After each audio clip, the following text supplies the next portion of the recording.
Chapter 11. The door clanged, shutting out all but a little light, and I was left alone on my back. By the tricks I had long since learned in the jacket, I managed to writhe myself across the floor an inch at a time until the edge of the sole of my right shoe touched the door. There was an immense cheer in this. I was not utterly alone. If the need arose, I could at least rap knuckle talk to Morel. But Warden Atherton must have left strict injunctions on the guards, for, though I managed to call Morel and tell him I intended trying the experiment, he was prevented by the guards from replying. Me they could only curse, for, insofar as I was in the jacket for a 10 days bout, I was beyond all threat of punishment. I remember remarking at the time my serenity of mind. The customary pain of the jacket was in my body, but my mind was so passive that I was no more aware of the pain than was I aware of the floor beneath me or the walls around me. Never was a man in better mental and spiritual condition for such an experiment. Of course, this was largely due to my extreme weakness. But there was more to it. I had long schooled myself to be oblivious to pain. I had neither doubts nor fears. All the content of my mind seemed to be an absolute faith in the overlordship of the mind. This passivity was almost dreamlike, and yet, in its way, it was positive almost to a pitch of exaltation. I began my concentration of will. Even then my body was numbing and prickling through the loss of circulation. I directed my will to the little toe of my right foot, and I willed the toe to cease to be alive in my consciousness. I willed that toe to die so far as I, its lord, and a different thing entirely from it, was concerned. There was the hard struggle. Morel had warned me that it would be so. But there was no flicker of doubt to disturb my faith. I knew that that toe would die, and I knew when it was dead. Joint by joint it had died under the compulsion of my will. The rest was easy, but slow, I will admit. Joint by joint, toe by toe, all the toes of both my feet ceased to be. And joint by joint, the process went on. Came the time when my flesh below the ankles had ceased. Came the time when all below my knees had ceased. Such was the pitch of my perfect exaltation, that I knew not the slightest prod of rejoicing at my success. I knew nothing save that I was making my body die. All that was I was devoted to that sole task. I performed the work as thoroughly as any mason laying bricks, and I regarded the work as just about as commonplace as would a brick mason regard his work. At the end of an hour my body was dead to the hips. And from the hips up, joint by joint, I continued to will the ascending death. It was when I reached the level of my heart that the first blurring and dizzying of my consciousness occurred. For fear that I should lose consciousness, I willed to hold the death I had gained, and shifted my concentration to my fingers. My brain cleared again, and the death of my arms to the shoulders was most rapidly accomplished. At this stage my body was all dead, so far as I was concerned, save my head and a little patch of my chest. No longer did the pound and smash of my compressed heart echo in my brain. My heart was beating steadily but feebly. The joy of it, had I dared joy at such a moment, would have been the cessation of sensations. At this point my experience differs from Morel's. Still willing automatically, I began to grow dreamy, as one does in that borderland between sleeping and waking. Also, it seemed as if a prodigious enlargement of my brain was taking place within the skull itself that did not enlarge. There were occasional glintings and flashings of light as if even I, the overlord, had ceased for a moment and the next moment was again myself, still the tenant of the fleshly tenement that I was making to die. Most perplexing was the seeming enlargement of brain. Without having passed through the wall of skull, nevertheless it seemed to me that the periphery of my brain was already outside my skull and still expanding. Along with this was one of the most remarkable sensations or experiences that I have ever encountered. Time and space, insofar as they were the stuff of my consciousness, underwent an enormous extension. Thus, without opening my eyes to verify, I knew that the walls of my narrow cell had receded until it was like a vast audience chamber. And while I contemplated the matter, I knew that they continued to recede. The whim struck me for a moment that if a similar expansion were taking place with the whole prison, then the outer walls of San Quentin must be far out in the Pacific Ocean on one side, and on the other side must be encroaching on the Nevada desert. A companion whim was that since matter could permeate matter, then the walls of my cell might well permeate the prison walls, pass through the prison walls, and thus put my cell outside the prison and put me at liberty. Of course, this was pure fantastic whim, and I knew it at the time for what it was. The extension of time was equally remarkable. Only at long intervals did my heart beat. Again a whim came to me, and I counted the seconds, slow and sure, between my heartbeats. At first, as I clearly noted, over 100 seconds intervened between beats. But as I continued to count, the intervals extended so that I was made weary of counting. And while this illusion of the extension of time and space persisted and grew, I found myself dreamily considering a new and profound problem. Morel had told me that he had won freedom from his body by killing his body, or by eliminating his body from his consciousness, which, of course, was in effect the same thing. Now, my body was so near to being entirely dead that I knew in all absoluteness that by a quick concentration of will on the yet alive patch of my torso it, too, would cease to be. But, and here was the problem, and Morel had not warned me, should I also will my head to be dead? If I did so, no matter what befell the spirit of Darrell Standing, would not the body of Darrell Standing be forever dead? I chanced the chest and the slow-beating heart. The quick compulsion of my will was rewarded. I no longer had chest nor heart. I was only a mind, a soul, a consciousness, call it what you will, incorporate in a nebulous brain that, while it still centered inside my skull, was expanded, and was continuing to expand, beyond my skull. And then, with flashings of light, I was off and away. At a bound I had vaulted prison roof and California sky, and was among the stars. I say stars advisedly. I walked among the stars. I was a child. I was clad in frail, fleece-like, delicate-colored robes that shimmered in the cool starlight. These robes, of course, were based upon my boyhood observance of circus actors and my boyhood conception of the garb of young angels. Nevertheless, thus clad, I trod into stellar space, exalted by the knowledge that I was bound on vast adventure, where, at the end, I would find all the cosmic formula and have made clear to me the ultimate secret of the universe. In my hand I carried a long glass wand. It was borne in upon me that with the tip of this wand I must touch each star in passing. And I knew, in all absoluteness, that did I but miss one star I should be precipitated into some unplummeted abyss of unthinkable and eternal punishment and guilt.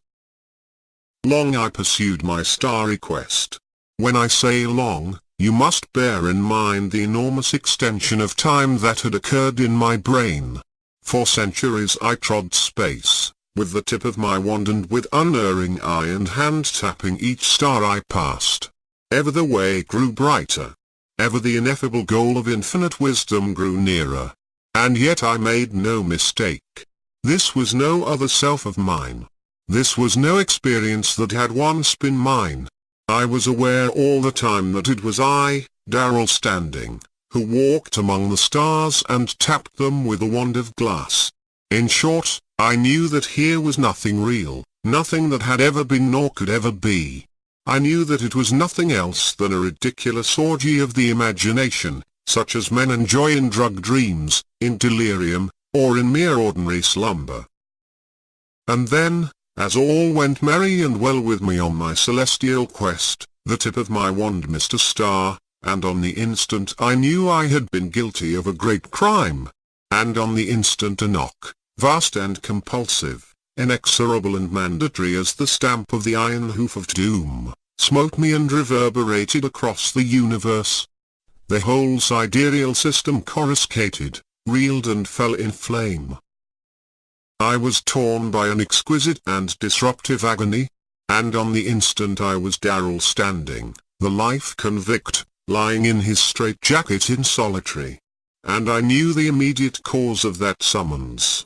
It was a rap of the knuckle by Ed Morrell, in cell 5, beginning the spelling of some message. And now, to give some comprehension of the extension of time and space that I was experiencing. Many days afterwards I asked Morrell what he had tried to convey to me. It was a simple message, namely, standing, "Are you there?" He had tapped it rapidly, while the guard was at the far end of the corridor into which the solitary cells opened. As I say, he had tapped the message very rapidly. And now behold, between the first tap and the second I was off underway among the stars, clad in fleecy garments, touching each star as I passed in my pursuit of the formula that would explain the last mystery of life. And, as before, I pursued the quest for centuries. Then came the summons, the stamp of the hoof of doom, the exquisite disruptive agony, and again I was back in my cell in San Quentin. It was the second tap of Ed Morrell's knuckle. The interval between it and the first tap could have been no more than a fifth of a second. And yet, so unthinkably enormous was the extension of time to me, that in the course of that fifth of a second I had been away star-roving for long ages. Now I know, my reader, that the foregoing seems all a farrago. I agree with you. It is farrago. It was experience, however. It was just as real to me as is the snake beheld by a man in delirium tremens. Possibly, by the most liberal estimate, it may have taken Ed Morrell 2 minutes to tap his question. Yet, to me, eons elapsed between the first tap of his knuckle and the last. No longer could I tread my starry path with that ineffable pristine joy, for my way was beset with dread of the inevitable summons that would rip and tear me as it jerked me back to my straitjacket hell. Thus my eons of star-wandering were eons of dread. And all the time I knew it was Ed Morrell's knuckle that thus cruelly held me earthbound. I tried to speak to him, to ask him to cease. But so thoroughly had I eliminated my body from my consciousness that I was unable to resurrect it. My body lay dead in the jacket, though I still inhabited the skull. In vain I strove to will my foot to tap my message to Morrell. I reasoned I had a foot. And yet, so thoroughly had I carried out the experiment, I had no foot. Next, and I know now that it was because Morrell had spelled his message quite out, I pursued my way among the stars and was not called back. After that, and in the course of it, I was aware, drowsily, that I was falling asleep, and that it was delicious sleep. From time to time, drowsily, I stirred. Please, my reader, don't miss that verb, I stirred. I moved my legs, my arms. I was aware of clean, soft bed linen against my skin. I was aware of bodily well-being. Oh, it was delicious. As thirsting men on the desert dream of splashing fountains and flowing wells, so dreamed I of easement from the constriction of the jacket, of cleanliness in the place of filth, of smooth velvety skin, of health in place of my poor parchment-crinkled hide. But I dreamed with a difference, as you shall see. I awoke. Oh, broad and wide awake I was, although I did not open my eyes. And please know that in all that follows I knew no surprise whatever. Everything was the natural and the expected. I was I, be sure of that. But I was not Darrell standing. Darrell Standing had no more to do with the being I was than did Darrell Standing's parchment-crinkled skin have aught to do with the cool, soft skin that was mine.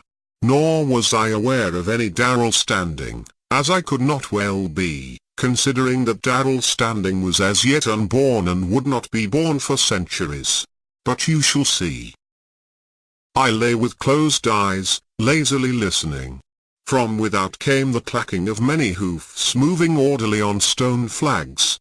From the accompanying jingle of metal bits of man harness and steed harness I knew some cavalcade was passing by on the street beneath my windows. Also, I wondered idly who it was.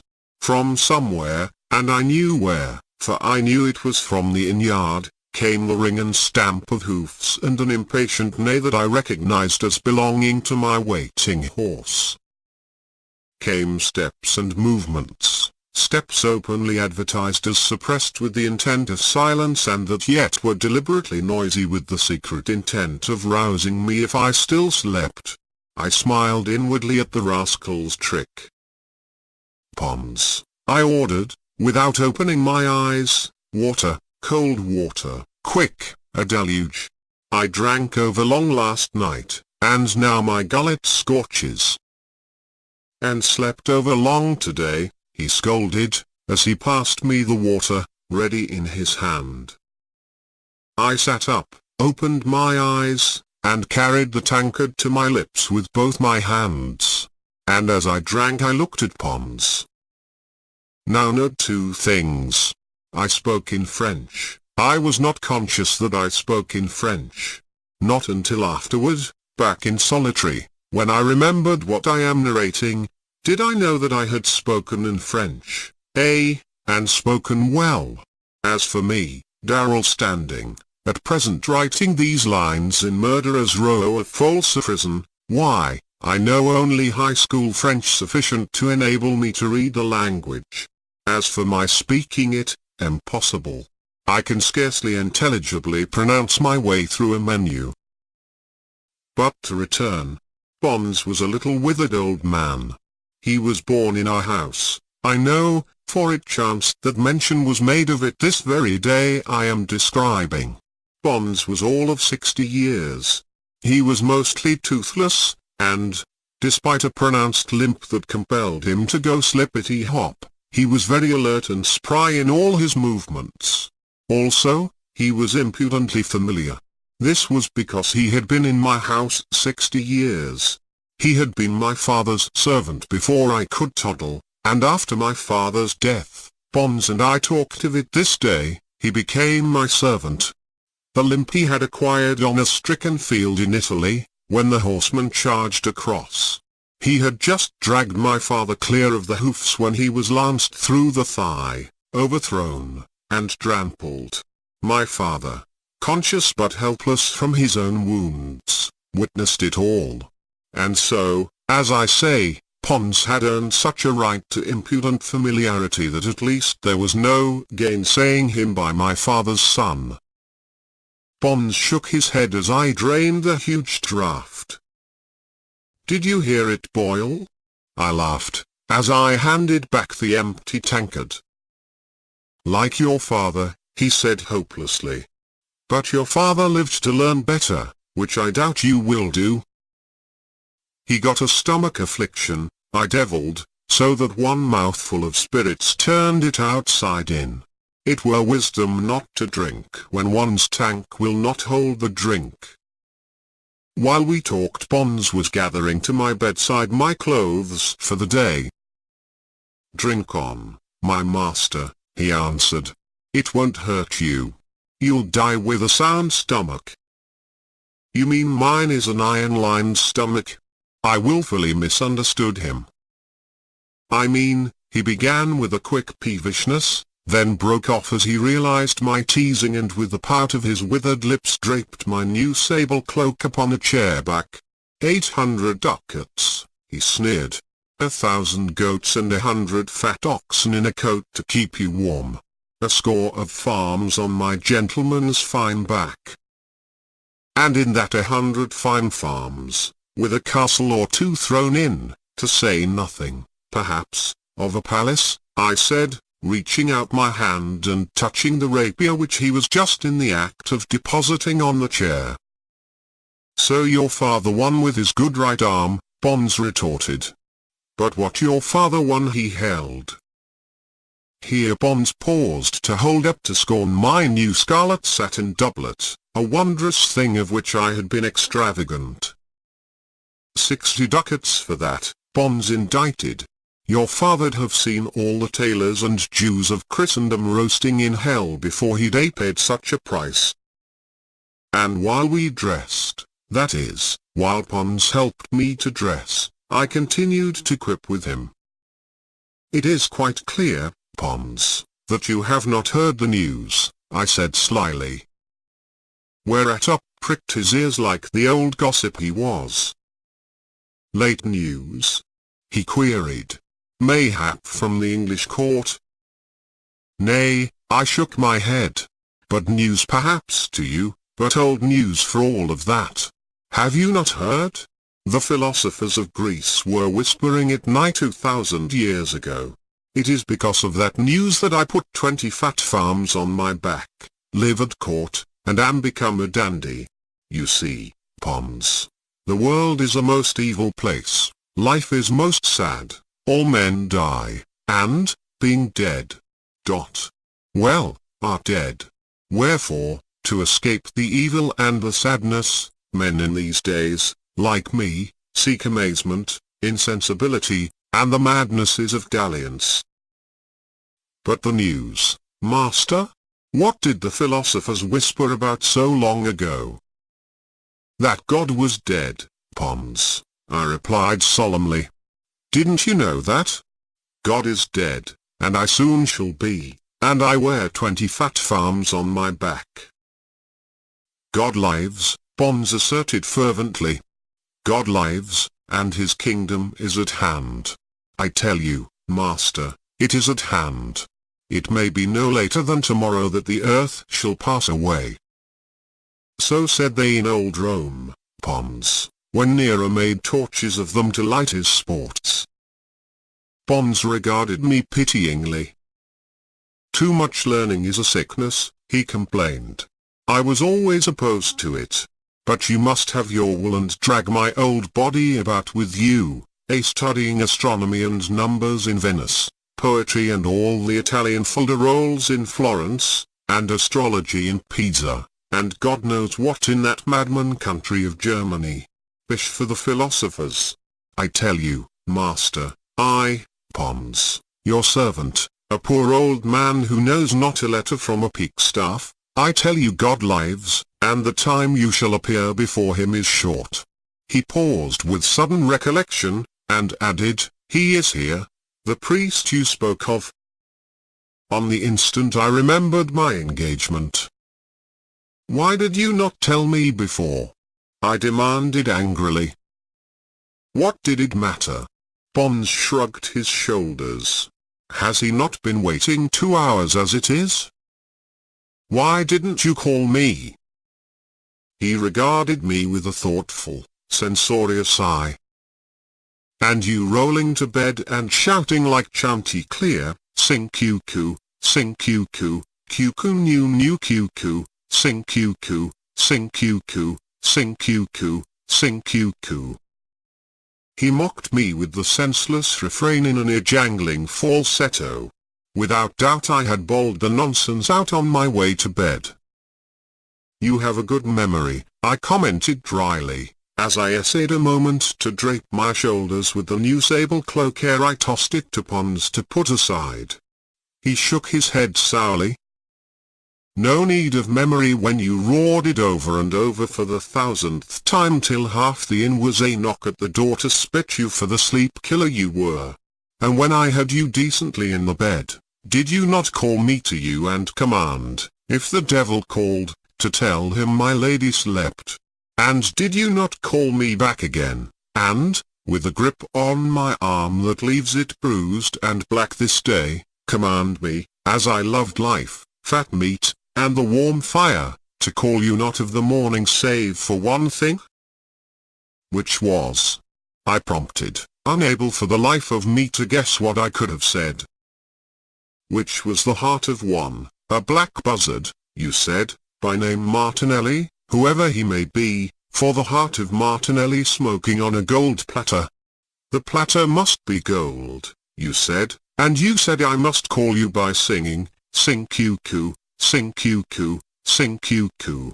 Whereat you began to teach me how to sing, sing cuckoo, sing cuckoo, sing cuckoo. And when Pons had said the name, I knew it at once for the priest, Martinelli, who had been knocking his heels 2 mortal hours in the room without. When Martinelli was permitted to enter and as he saluted me by title and name, I knew at once my name and all of it. I was Count Guillaume de Saint-Imoyer. You see, only could I know then, and remember afterward, what was in my conscious mind. The priest was Italian, dark and small, lean as with fasting or with a wasting hunger not of this world, and his hands were as small and slender as a woman's. But his eyes, they were cunning and trustless, narrow-slitted and heavy-lidded, at one and the same time as sharp as a ferret's and as indolent as a basking lizard's. There has been much delay, Count de Saint-Imoyer, he began promptly, when Pons had left the room at a glance from me. He whom I serve grows impatient. Change your tune, priest, I broke in angrily. Remember, you are not now in Rome. My august master, he began, rules augustly in Rome. Mayhap, I again interrupted. This is France. Martinelli shrugged his shoulders meekly and patiently, but his eyes, gleaming like a basilisk's, gave his shoulders the lie. My august master has some concern with the doings of France, he said quietly. The lady is not for you. My master has other plans. He moistened his thin lips with his tongue. Other plans for the lady. And for you. Of course, by the lady I knew he referred to the great Duchess Philippa, widow of Geoffrey, last Duke of Aquitaine. But great Duchess, widow, and all, Philippa was a woman, and young, and gay, and beautiful, and, by my faith, fashioned for me. What are his plans? I demanded bluntly. They are deep and wide, Count Saint-Imoyer, too deep and wide for me to presume to imagine, much less know or discuss with you or any man. Oh, I know big things are afoot and slimy worms squirming underground, I said. They told me you were stubborn-necked, but I have obeyed commands. Martinelli arose to leave, and I rose with him. I said it was useless, he went on. But the last chance to change your mind was accorded you. My august master deals more fairly than fair. Oh, well, I'll think the matter over, I said airily, as I bowed the priest to the door. He stopped abruptly at the threshold. The time for thinking is past, he said. It is decision I came for. I will think the matter over, I repeated, then added, as afterthought, if the lady's plans do not accord with mine, then mayhap the plans of your master may fruit as he desires. For remember, priest, he is no master of mine. You do not know my master, he said solemnly. Nor do I wish to know him, I retorted. And I listened to the lithe, light step of the little intriguing priest go down the creaking stairs. Did I go into the minutiae of detail of all that I saw this half a day and half a night that I was Count Guillaume de Saint-Imoyer? Not 10 books the size of this I am writing could contain the totality of the matter.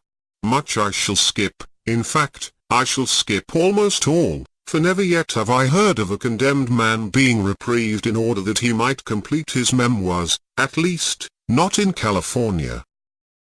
When I rode out in Paris that day it was the Paris of centuries agone. The narrow streets were an unsanitary scandal of filth and slime. But I must skip.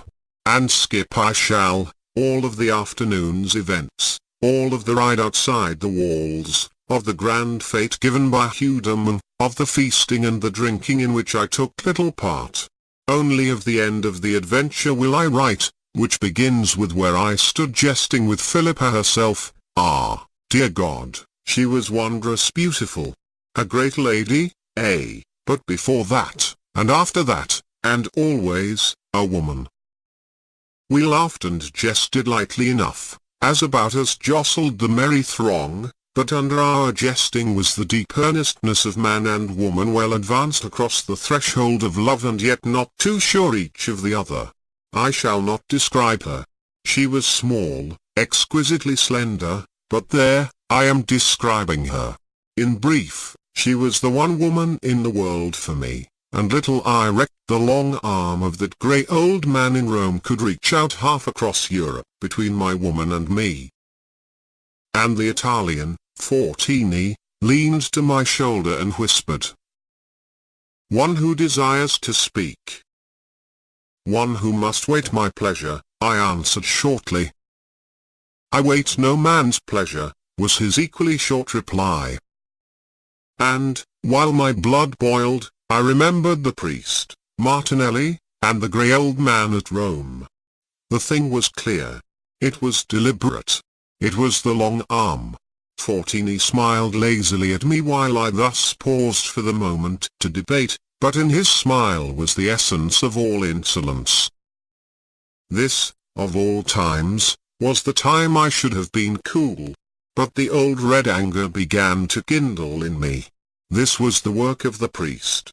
This was the Fortini, impoverished of all save lineage, reckoned the best sword come up out of Italy in half a score of years. Tonight it was Fortini. If he failed the grey old man's command tomorrow it would be another sword, the next day another. And, perchance still failing, then might I expect the common bravo's steel in my back or the common poisoner's filter in my wine, my meat, or bread. I am busy, I said. Begone.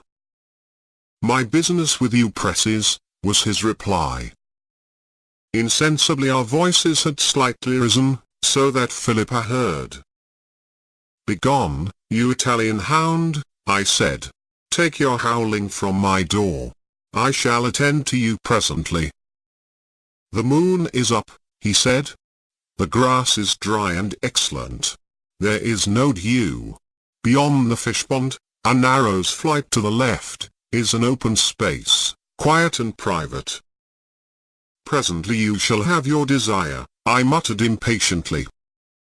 But still he persisted in waiting at my shoulder. Presently, I said. Presently I shall attend to you. Then spoke Philippa, in all the daring spirit and the iron of her. Satisfy the gentleman's desire, Saint-Moyer. Attend to him now, and good fortune go with you. She paused to beckon to her uncle, Jean de Joinville, who was passing, uncle on her mother's side, of the de Joinvilles of Anjou. Good fortune go with you, she repeated, and then leaned to me so that she could whisper, and my heart goes with you, Saint-Moyer. Do not be long. I shall await you in the big hall. I was in the seventh heaven. I trod on air. It was the first frank admittance of her love. And with such benediction I was made so strong that I knew I could kill a score of Fortinis and snap my fingers at a score of grey old men in Rome. Jean de Joinville bore Philippa away in the press, and Fortini and I settled our arrangements in a trice. We separated, he to find a friend or so, and I to find a friend or so, and all to meet at the appointed place beyond the fish pond. First I found Robert Lanfranc, and, next, Henry Bohemond. But before I found them I encountered a windlestraw which showed which way blew the wind and gave promise of a very gale. I knew the windlestraw, Guy de Villehardouin, a raw young provincial, come up the first time to court, but a fiery little cockerel for all of that. He was red-haired. His blue eyes, small and pinched close to ether, were likewise red, at least in the whites of them, and his skin, of the sort that goes with such types, was red and freckled. He had quite a parboiled appearance. As I passed him by a sudden movement he jostled me. Oh, of course, the thing was deliberate. And he flamed at me while his hand dropped to his rapier. Faith, thought I, the grey old man has many and strange tools, while to the cockerel I bowed and murmured, "Your pardon for my clumsiness. The fault was mine. Your pardon, Vilharduin." But he was not to be appeased thus easily. And while he fumed and strutted I glimpsed Robert Lanfranc, beckoned him to us, and explained the happening. "Saint-Moyer has accorded you satisfaction," was his judgment. "He has prayed your pardon." "In truth, yes," I interrupted in my suavest tones. "And I pray your pardon again, Vilharduin, for my very great clumsiness. I pray your pardon 1,000 times. The fault was mine, though unintentioned. In my haste to an engagement I was clumsy, most waffle clumsy, but without intention." What could the dolt do but grudgingly accept the amends I so freely proffered him? Yet I knew, as Lanfranc and I hastened on, that ere many days, or hours, the flame-headed youth would see to it that we measured steel together on the grass. I explained no more to Lanfranc than my need of him, and he was little interested to pry deeper into the matter. He was himself a lively youngster of no more than 20, but he had been trained to arms, had fought in Spain, and had an honourable record on the grass. Merely his black eyes flashed when he learned what was toward, and such was his eagerness that it was he who gathered Henry Bohemond into our number. When the three of us arrived in the open space beyond the fishpond, Fortini and two friends were already waiting us. One was Felix Pasquini, nephew to the cardinal of that name, and as close in his uncle's confidence as was his uncle close in the confidence of the grey old man. The other was Raoul de Goncourt, whose presence surprised me, he being too good and noble a man for the company he kept. We saluted properly, and properly went about the business. It was nothing new to any of us. The footing was good, as promised. There was no dew. The moon shone fair, and Fortini's blade and mine were out and at earnest play. This I knew, good swordsman as they reckoned me in France, Fortini was a better. This, too, I knew, that I carried my lady's heart with me this night, and that this night, because of me, there would be one Italian less in the world.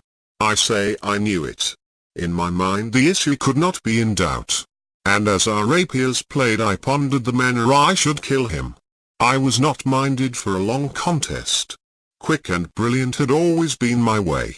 And further, what of my past gay months of carousal and of singing sing-coo-coo, sing-coo-coo, sing-coo-coo, at ungodly hours? I knew I was not conditioned for a long contest.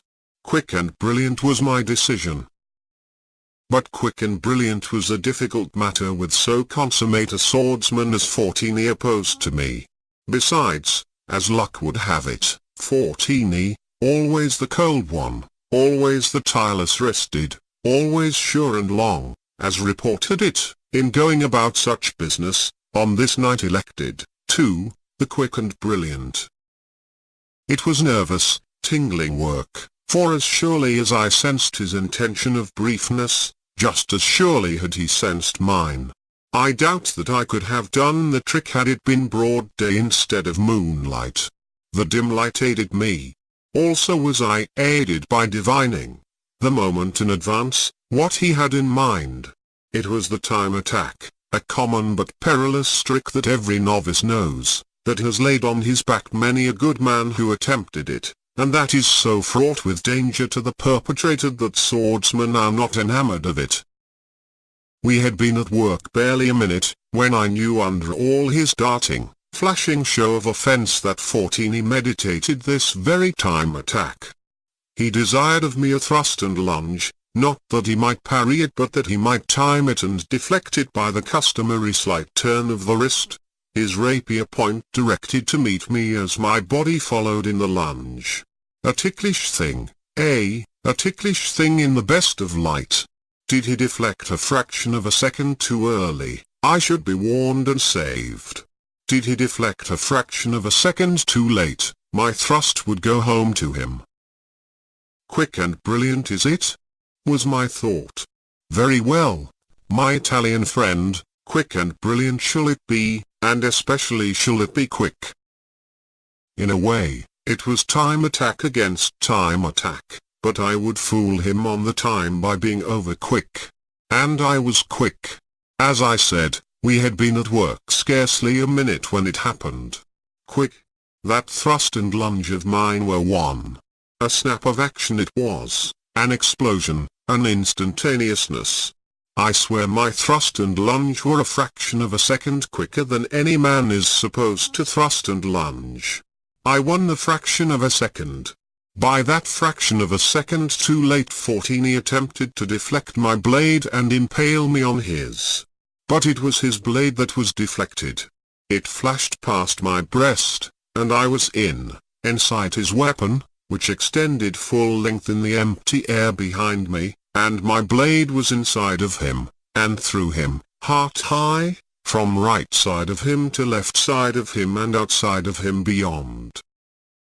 It is a strange thing to do, to spit a live man on a length of steel. I sit here in my cell, and cease from writing a space, while I consider the matter. And I have considered it often, that moonlight night in France of long ago, when I taught the Italian hound quick and brilliant. It was so easy a thing, that perforation of a torso. One would have expected more resistance. There would have been resistance had my rapier point touched bone. As it was, it encountered only the softness of flesh. Still it perforated so easily. I have the sensation of it now, in my hand, my brain, as I write. A woman's hatpin could go through a plum pudding not more easily than did my blade go through the Italian. Oh, there was nothing amazing about it at the time to Guillaume de Saint-Imour, but amazing it is to me, Darrell standing, as I recollect and ponder it across the centuries. It is easy, most easy, to kill a strong, breathing man with so crude a weapon as a piece of steel. Why, men are like soft-shell crabs, so tender, frail, and vulnerable are they. But to return to the moonlight on the grass. My thrust made home, there was a perceptible pause. Not at once did Fortini fall. Not at once did I withdraw the blade. For a full second we stood in pause, I, with legs spread, and arched and tense, body thrown forward, right arm horizontal and straight out, Fortini, his blade beyond me so far that hilt and hand just rested lightly against my left breast, his body rigid, his eyes open and shining. So statuesque were we for that second that I swear those about us were not immediately aware of what had happened. Then Fortini gasped and coughed slightly. The rigidity of his pose slackened. The hilt and hand against my breast wavered, then the arm drooped to his side till the rapier point rested on the lawn. By this time Pasquini and Agincourt had sprung to him and he was sinking into their arms. In faith, it was harder for me to withdraw the steel than to drive it in. His flesh clung about it as if jealous to let it depart. Oh, believe me, it required a distinct physical effort to get clear of what I had done. But the pang of the withdrawal must have stung him back to life and purpose, for he shook off his friends, straightened himself, and lifted his rapier into position. I, too, took position, marveling that it was possible I had spitted him heart-high and yet missed any vital spot. Then, and before his friends could catch him, his legs crumpled under him and he went heavily to grass. They laid him on his back, but he was already dead, his face ghastly still under the moon. his right hand still a clutch of the rapier. Yes, it is indeed a marvelous, easy thing to kill a man. We saluted his friends and were about to depart, when Felix Pasquini detained me. "Pardon me," I said. "Let it be tomorrow." "We have but to move a step aside," he urged, "where the grass is still dry." "Let me then wet it for you, Saint-Imoyer," Lanfranc asked of me, eager himself to do for an Italian. I shook my head. "Pasquini is mine," I answered. "He shall be first tomorrow." "Are there others?" Lanfranc demanded. "Ask Agincourt," I grinned. "I imagine he is already laying claim to the honor of being the third." At this, Agincourt showed distressed acquiescence. Lanfranc looked inquiry at him, and Agincourt nodded. "And after him I doubt not comes the cockerel," I went on. And even as I spoke the red-haired guide of Villehardouin, alone, strode to us across the moonlit grass.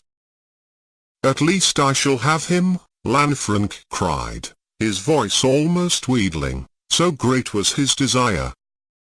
"Ask him," I laughed, then turned to Pasquini. "Tomorrow," I said. "Do you name time and place, and I shall be there." "The grass is most excellent," he teased. "The place is most excellent, and I am minded that Fortini has you for company this night." "We're better he were accompanied by a friend," I quipped. "And now your pardon, for I must go." But he blocked my path. "Whoever it be," he said, "let it be now." For the first time, with him, my anger began to rise. "You serve your master well," I sneered. "I serve but my pleasure," was his answer. "Master I have none." "Pardon me if I presume to tell you the truth," I said. "Which is?" he queried softly. "That you are a liar, Pasquini, a liar like all Italians." He turned immediately to Lanfranc and Bohemond. "You heard," he said, "and after that you cannot deny me him." They hesitated and looked to me for counsel of my wishes. But Pasquini did not wait. "And if you still have any scruples," he hurried on, "then allow me to remove them. Thus." And he spat in the grass at my feet. Then my anger seized me and was beyond me. The red wrath I call it, an overwhelming, all-mastering desire to kill and destroy. I forgot that Philippa waited for me in the great hall. All I knew was my wrongs, the unpardonable interference in my affairs by the grey old man, the errand of the priest, the insolence of Fortini, the impudence of Villehardouin, and here Pasquini standing in my way and spitting in the grass. I saw red. I thought red. I looked upon all these creatures as rank and noisome growths that must be hewn out of my path, out of the world. As a netted lion may rage against the meshes, so raged I against these creatures. They were all about me. In truth, I was in the trap. The one way out was to cut them down, to crush them into the earth and stamp upon them. "Very well," I said, calmly enough, although my passion was such that my frame shook. "You first, Pasquini. And you next, Agincourt. And at the end, to Villehardouin." Each nodded in turn and Pasquini and I prepared to step aside. "Since you are in haste," Henry Bohemond proposed to me, "and since there are 3 of them and 3 of us, why not settle it at the one time?" "Yes, yes," was Lanfranc's eager cry. "Do you take Agincourt, de Villehardouin for mine?" But I waved my good friends back. "They are here by command," I explained.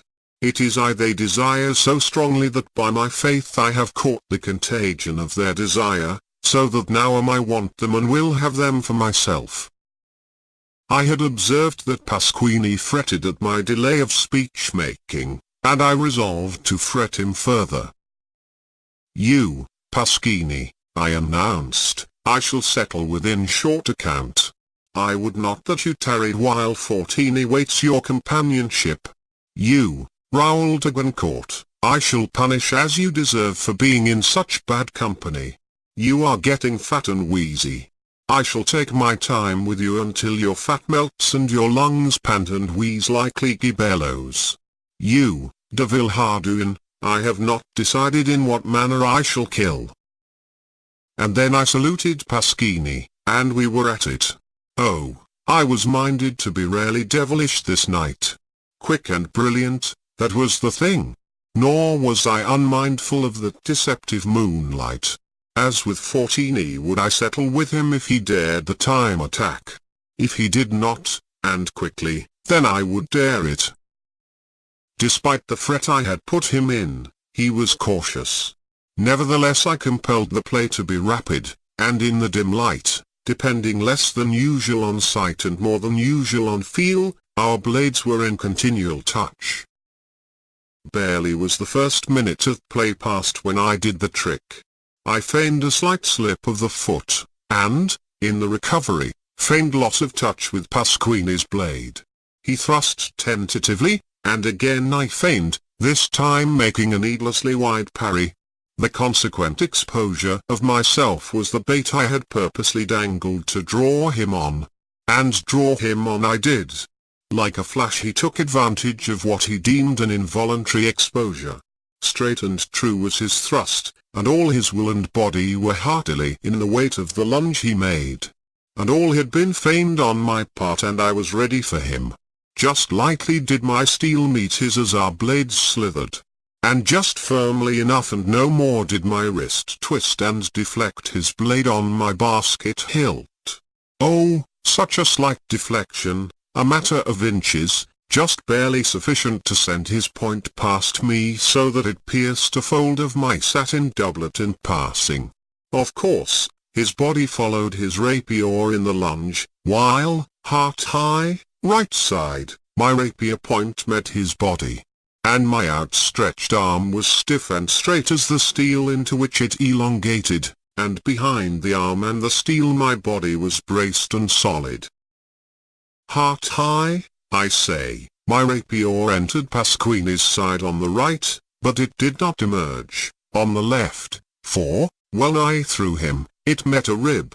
Oh, man killing is butcher's work, with such a will that the forcing overbalanced him, so that he fell part backward and part sidewise to the ground. And even as he fell, and ere he struck, with jerk and wrench I cleared my weapon of him. De Goncourt was to him, but he waved de Goncourt to attend on me. Not so swiftly as Fortini did Pasquini pass. He coughed and spat, and, helped by de Villehardouin, propped his elbow under him, rested his head on hand, and coughed and spat again. "A pleasant journey, Pasquini," I laughed to him in my red anger. "Pray hasten, for the grass where you lie is become suddenly wet, and if you linger you will catch your death of cold." When I made immediately to begin with de Goncourt, Bohemond protested that I should rest a space. "Nay," I said, "I have not properly warmed up." And to de Goncourt, "Now will we have you dance and wheeze, salute." De Goncourt's heart was not in the work. It was patent that he fought under the compulsion of command. His play was old-fashioned, as any middle-aged man's is apartment to be, but he was not an indifferent swordsman. He was cool, determined, dogged. But he was not brilliant, and he was oppressed with foreknowledge of defeat. A score of times, by quick and brilliant, he was mine. But I refrained. I have said that I was devilish-minded. Indeed I was. I wore him down. I backed him away from the moon so that he could see little of me because I fought in my own shadow. And while I wore him down until he began to ease as I had predicted, Pasquini, head on hand and watching, coughed and spat out his life. "Now, de Goncourt," I announced finally, You see, I have you quite helpless. You are mine in any of a dozen ways. Be ready, brace yourself, for this is the way I will. And, so saying, I merely went from cart to tierce, and as he recovered wildly and parried widely I returned to cart, took the opening, and drove home heart high and through. And at sight of the conclusion Pasquini let go his hold on life, buried his face in the grass, quivered a moment, and lay still. Your master will be 4 servants short this night, I assured de Villehardouin, in the moment just ere we engaged. And such an engagement! The boy was ridiculous. In what bucolic school of fence he had been taught was beyond imagining. He was downright clownish. Short work and simple was my judgment, while his red hair seemed abristle with very rage and while he pressed me like a madman. Alas! It was his clownishness that undid me. When I had played with him and laughed at him for a handful of seconds for the clumsy boor he was, he became so angered that he forgot the worse than little fence he knew. With an arm-wide sweep of his rapier, as though it bore heft and a cutting edge, he whistled it through the air and rapped it down on my crown. I was in a maze. Never had so absurd a thing happened to me. He was wide open, and I could have run him through forthright. But, as I said, I was in a maze, and the next I knew was the pang of the entering steel as this clumsy provincial ran me through and charged forward, bull-like, till his hilt bruised my side and I was borne backward. As I fell I could see the concern on the faces of Lanfranc and Bohemond and the glut of satisfaction in the face of de Villehardouin as he pressed me. I was falling, but I never reached the grass. Came a blur of flashing lights, a thunder in my ears, a darkness, a glimmering of dim light slowly dawning, a wrenching, racking pain beyond all describing, and then I heard the voice of one who said, "I can't feel anything." I knew the voice. It was Warden Atherton's. And I knew myself for Darrell Standing, just returned across the centuries to the jacket hell of San Quentin. And I knew the touch of fingertips on my neck was Warden Atherton's. And I knew the fingertips that displaced his were Dr. Jackson's. And it was Dr. Jackson's voice that said, "You don't know how to take a man's pulse from the neck. There, right there, put your fingers where mine are. D'ye get it? Ah, I thought so. Heart weak, but steady as a chronometer." "It's only 24 hours, Captain Jamie said, and he was never in like condition before." "Putting it on, that's what he's doing, and you can stack on that," Al Hutchins, the head trustee, interjected. "I don't know," Captain Jamie insisted. "When a man's pulse is that low it takes an expert to find it." "Or, I served my apprenticeship in the jacket," Al Hutchins sneered. "And I've made you unlace me, Captain, when you thought I was croaking, and it was all I could do to keep from snickering in your face." "What do you think, Doc?" Warden Atherton asked. "I tell you the heart action is splendid," was the answer. "Of course it is weak. That is only to be expected. I tell you Hutchins is right. The man is feigning." With his thumb he turned up one of my eyelids, whereat I opened my other eye and gazed up at the group bending over me. "What did I tell you?" was Dr. Jackson's cry of triumph. And then, although it seemed the effort must crack my face, I summoned all the will of me and smiled. They held water to my lips, and I drank greedily. It must be remembered that all this while I lay helpless on my back, my arms pinioned along with my body inside the jacket. When they offered me food, dry prison bread, I shook my head. I closed my eyes in advertisement that I was tired of their presence. The pain of my partial resuscitation was unbearable. I could feel my body coming to life. down the cords of my neck and into my patch of chest over the heart. Darting pains were making their way. And in my brain the memory was strong that Philip awaited me in the big hall, and I was desirous to escape away back to the half a day and half a night I had just lived in old France. So it was, even as they stood about me, that I strove to eliminate the life portion of my body from my consciousness. I was in haste to depart, but Warden Atherton's voice held me back. "Is there anything you want to complain about?" he asked. Now I had but one fear, namely, that they would unlace me, so that it must be understood that my reply was not uttered in braggadocio but was meant to forestall any possible unlacing. "You might make the jacket a little tighter," I whispered. "It's too loose for comfort. I get lost in it. Hutchins is stupid. He is also a fool. He doesn't know the first thing about lacing the jacket. Warden, you ought to put him in charge of the loom room.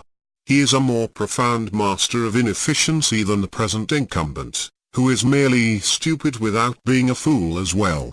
Now get out, all of you, unless you can think of worse to do to me. In which case, by all means remain. I invite you heartily to remain, if you think in your feeble imaginings that you have devised fresh torture for me. He's a wooz, a true blue, dyed-in-the-wool wooz," Dr. Jackson chanted, with the medico's delight in a novelty. "Standing, you are a wonder," the warden said. "You've got an iron will, but I'll break it as sure as God made little apples." "And you've the heart of a rabbit," I retorted. 1/10 the jacketing I have received in San Quentin would have squeezed your rabbit heart out of your long ears. Oh, it was a touch, that, for the warden did have unusual ears. They would have interested Lombroso, I am sure. "As for me," I went on, "I laugh at you, and I wish no worse fate to the loom room than that you should take charge of it yourself. Why, you've got me down and worked your wickedness on me, and still I live and laugh in your face. Inefficient? You can't even kill me. Inefficient? You couldn't kill a cornered rat with a stick of dynamite, real dynamite, and not the sort you are deluded into believing I have hidden away." "Anything more?" he demanded, when I had ceased from my diatribe. And into my mind flashed what I had told Fortini when he pressed his insolence on me. "Begone, you prison car," I said. "Take your yapping from my door." It must have been a terrible thing for a man of Warden Atherton's stripe to be thus bearded by a helpless prisoner. His face whitened with rage and his voice shook as he threatened.